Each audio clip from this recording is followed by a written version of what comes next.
So recently I was asked the question, how do you move through fear? And I want to address this because I'm doing an upcoming dream video workshop. And what that is 3 videos to help you really go for your dream. First, nail it down, know what it is, and then like things that people don't think about that are supportive for you about that.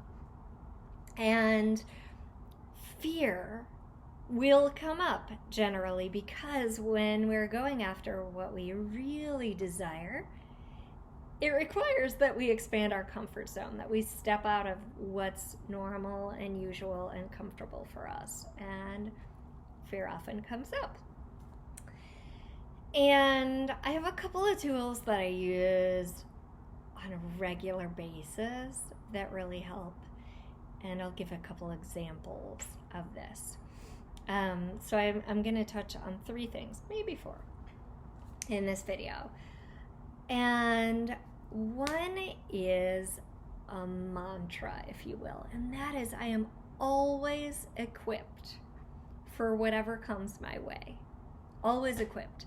Now that doesn't mean I'm equipped right now for something that's going to happen next week. Right? But I'm equipped for what's available and going to happen now. Okay?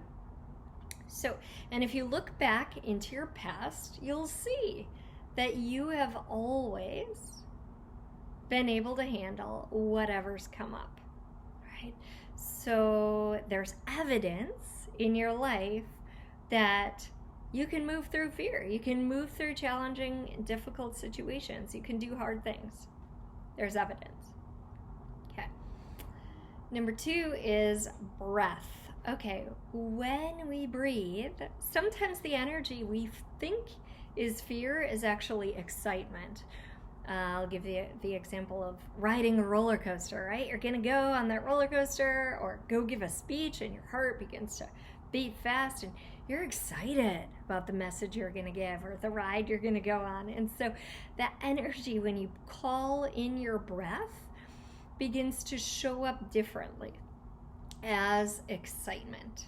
So the breath is foundational. And actually, when I was going to go spend a week in the dark, I told my friends I was only going to spend 3 days because I didn't know if I would make it a week. I was actually very afraid of going to this experience, but I was going for it. I knew I wanted it on a soul level. I knew like this was going to be transformative for me. And I have to say, the night before, I was packing before I went, I was packing my bags and I lay down on the floor and I sobbed. I cried. I was so scared. And then I started to breathe. And over, I would say like 5 minutes of really slow breathing with light, that turned into bliss. My body was filled with bliss. It was glorious. Okay, so breath is number 2. And if you don't practice breathing, I suggest, of course you're breathing, but I suggest you practice, like sit down consciously and practice 3 minutes or 5 minutes of conscious breathing on the daily.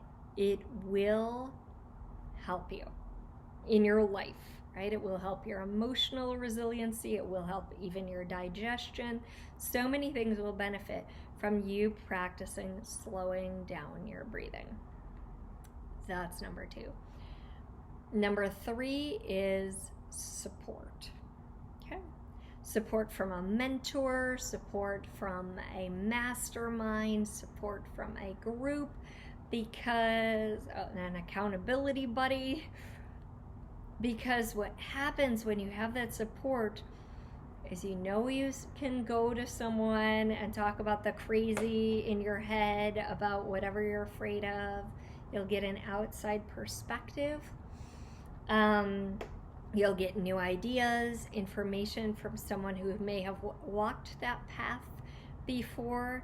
There's a lot there in having support, right? And to me, often that support is more than just like your best friend. It's someone who's a little less invested oftentimes and there to help you with your success. So those are the 3 things I wanted to touch on today. And what I would love for you to do is come join me for my dream incubator, and you'll get 3 videos that will really help you create your dream as a reality. All right, I look forward to seeing you there. Aloha.